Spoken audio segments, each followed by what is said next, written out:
How to delete playlist in Spotify. So if you want to delete playlist in Spotify, it is actually quite very simple to do so.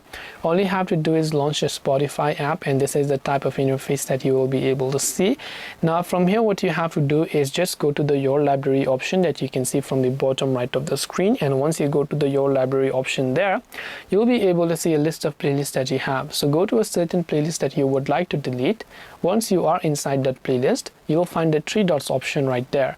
So tap on the three dots option, and as you've done that, you will simply scroll and see many options, and you'll also find the option to delete the playlist. You can tap on delete playlist option. It will ask you, are you sure you want to delete your playlist? So just tap on the delete button. In this case, I'll just cancel it, but if you tap on delete, your Spotify playlist will be successfully deleted. This way you'll be able to delete playlists in Spotify. I hope that this video really helped you. If you have got any further questions, queries, or doubts, feel free to also leave them down in the comment section below. As always, thank you very much for watching till the end, and see you soon in our next video.